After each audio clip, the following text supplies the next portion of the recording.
กับทักทายสบายดีและสวัสดี FC พ่อแม่พี่น้องหมู่เพื่อนเบิดทุกคนทุกท่านบ่ว่าสิอยู่ฝั่งไทยฝั่งลาวหรือต่างประเทศก็ยินดีต้อนรับเข้าสู่ช่อง YouTube ตู้คำปันสุขพี่น้องเอ้ยเนาะปาดพี่น้องเอ้ยบ่ใส่แชร์มาให้เบิ่งเนาะเป็นคลิปที่2พี่น้องขี่ไปจักกันเป็นคลิปที่2แบบดุเดือดแห้งอันนี้พี่น้องเอ้ยเนาะว่านี่เมียเราด่าทุกก้อนแบบคือแบบออกมาแซกันแบบยับเยินเป็นข้างหนึ่งเลยนะพี่น้องเลยเนาะทั้งนี้กับบ่ยอมมือกันแล้วมึงอย่ามาเถียงกูมึงอย่าว่าเนาะคุยหน่อยคุยใหญ่อยู่ป้าพี่น้องเลยว่าแบบสารบาทวะแน่นสารบ้านอ่ะเดี๋ยวเราจะพาไปเบิ่งคลิปด้วยกัน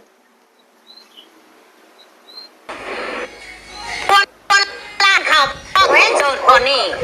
ตาก็แห้งสิค้างโอ้ยบักค่อยน้อยโอ้ยเมื่อไม่ได้เรียกเรียกหัวมันโอ้ยมึงหันบอลล้มพอดันนี่ซ้ำบ่พอดีวิ่งซ้ำคนล้านข่าวแห้งโสดก่อนนี่ตาก็แห้งสิค้างโอ้ยบักค่อยน้อยโอ้ยเมื่อไม่ได้เรียกเรียกหัวมันโอ้ยมึงหันบอลล้มพอดันนี่ซ้ำบ่พอดีวิ่งซ้ำคนล้านข่าวแห้งโสดก่อนนี่ล้านข่าวแห้งโสดก่อนนี่ตาก็แห้งสิค้างโอ้ยบักค่อยน้อย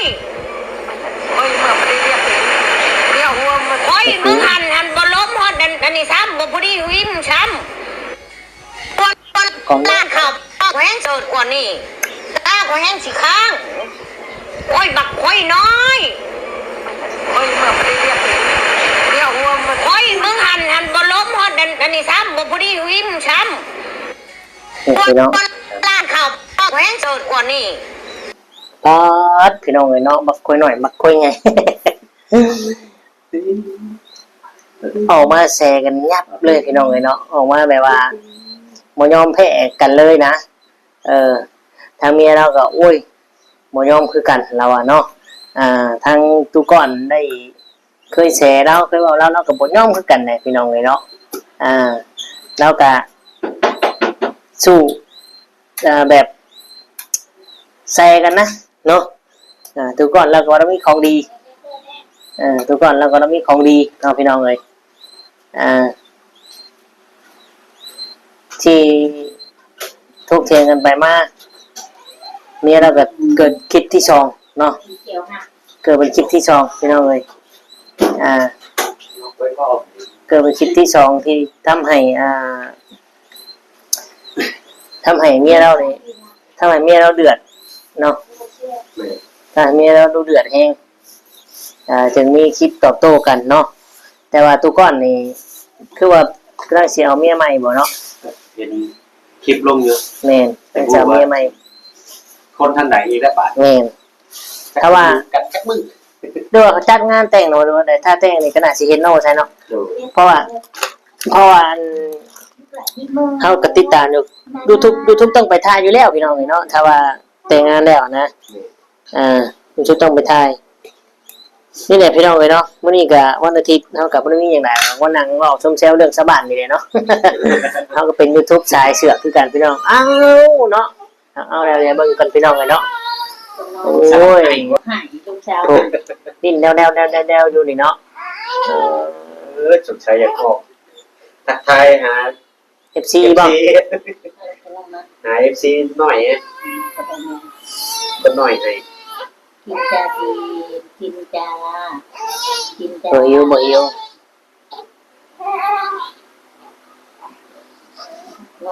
อยากอู้บริษัทอยากให้อู้บริษัทอยากนอนแล้วนี่มันกำลังนอน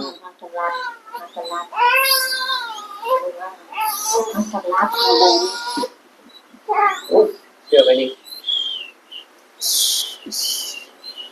น้องสมรักพี่น้องเลยเนาะน้องสมรักน้อยเป็นให้พี่น้องเอ้ยนี่แหละชีวิตประจำวันเนาะก็เลี้ยงลูกไปนำเฮ็ดงานไปนำพี่น้องเอ้ยเนาะก็บ่มีหยังได้ส่วนว่าเรื่องมีหยังที่เป็นกระแสหรือว่าเป็นเรื่องเป็นราวที่มียอดวิวเฮาก็ตามไปเนาะ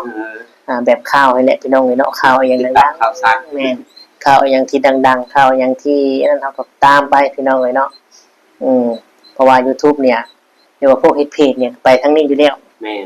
เนาะอย่างเช่น1ทุกคนนี่ก็ถ้าบางคนก็โอ้ยเรื่องไร้สาระเนาะ แต่คือเรื่องไร้สาระบ่สาระก็ เป็นงานของเขา เป็นงานของเฮาแล้วก็มีข้อหนึ่งที่ทุกคนสงสัยแหละอยากถาม FC ที่ทุกคนพอฮู้นะที่ FC พอฮู้ว่าแต่ว่าจะตู่ก่อนเรามีงาสร้างนี่เรามีงาสร้างเนี่ยมันเป็นเสน่ห์หรือว่ามันเป็นของดีทั้งใด บ่ฮู้กัน แต่ว่าค่อยได้เห็นแล้วว่านี่ก็คือว่าถ้าปล่อยไปนี่มัน70กิโล80กิโลนี่แป๊บเดียวเท่านั้นได้แล้ว คืออีหยัง บ่ฮู้กันค่อยก็สงสัยอยู่ คืออีหยัง80-60กิโล เอาแบบเราอยากให้แบบผู้สาว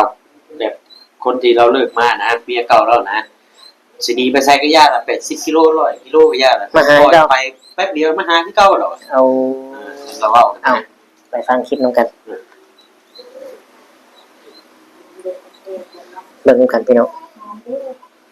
กบนี่ตัวนี้ค่อยปล่อยไปนี่ขนาด วายบ่ อันนี้นะ อย่าไปว่าบ่ด้วย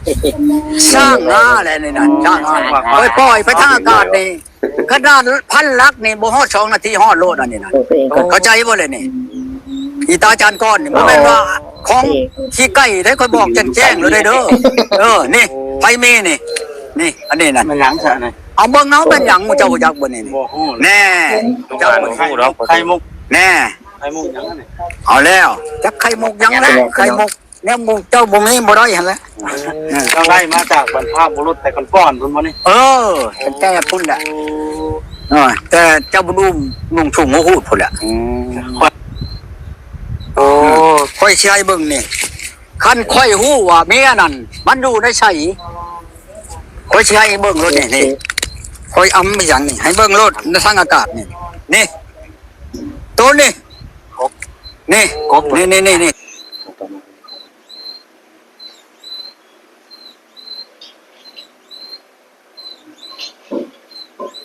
นั่นบ่สิลด โอ้เล็กอ่อน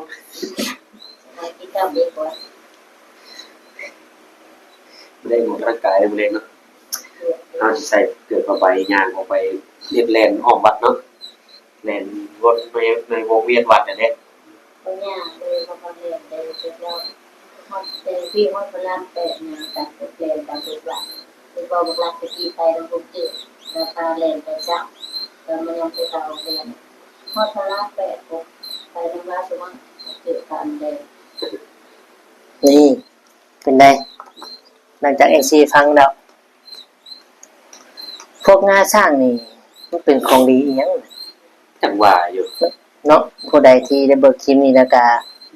คอมเมนต์มาบอกนี่ นี่ เนาะ เป็นบอกในพี่น้องงาสร้างที่ว่าเก่าแก่หรือว่าของดีที่เรามี เป็น เนี่ ข ย องดีทางใด มันเกี่ยวกับทางไหนเนาะเราก็ว่าได้มาแต่บรรพบุรุษเราผู้เรียนเราอะ แม่ แต่อันพอแต่แม่ผู้แล้วให้มาแล้วอะเนาะพี่น้องเราก็คิดไว้ถึงจนถึงปัจจุบันนี้แล้วพี่น้อง หลายอย่างนี่เป็นของเรามาในของดีแล้ว ยังน่ะที่ว่า เป็นเด็กไรของเราอยู่แล้ว เราว่าหลายเนาะพี่น้องเนาะเอามีแต่ว่า ร่วมกันจบ ประมาณนี้เนาะเฮาก็สิติดตามแล้วก็ถามเบิ่งว่ามีคนปัจจุบันที่เราจะไปแต่งนี่อยู่บ้านใด คนที่เท่าไหร่21บ่ คนที่21คนที่21แล้วก็ไปแต่งไปขออย่างดีเลย แต่งกูเพิ่นได้เมียแล้ว แม่นถูกต้องตามประเพณีแต่ว่าสิ่งที่บ่ถูกต้องและหลายๆคนประนามนี่ก็คือว่า เจ้าก็อายุปูนนี้แล้ว แม่ ก็ปล่อยวางซะในเรื่องนี้ บ่ค่อยสร้างความคิดเห็นหน่อยเนาะบ่เพราะฉะนั้นเป็นย้อนนิสัยเราบ่ว่าจังได๋เมียถึงบ่อยู่นะ แม่นนิสัยก็แม่นเนาะบางเทื่อสำบามีของดีแท้นี่อาจสิเป็นตัวนั้นก็มี แม่ พวกของพวกนี้มันบ่เป็นของดีเนาะมันเป็นของพวกที่ลิ้น คือของ ข เล่ อน งที่อยู่ต่ำนะก็บ่เจริญก้าวหน้าเนาะของพวกนี้ ใช่ไปในแบบว่านิยมค้าขายบ่น่ะอาจสิเป็นไปได้ตัวนั้นเนาะแต่ว่าตัวนี้นี่คือเห็นนั่นแหละคือฮู้นั่นแหละมันบ่นั่นดอกพี่น้องเนาะเอาก็ประมาณนี้เนาะขอขอบคุณ FC หลายๆเด้อที่เข้ามาชมกดไลค์กดแชร์กดติดตามและกด Subscribe ให้เนาะ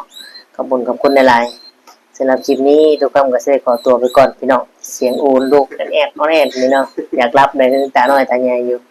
เอากลับมาโนไซเนาะเฮาก็สิได้กล่าวคำว่าสำบายดีและสวัสดีค ค รั รับ บ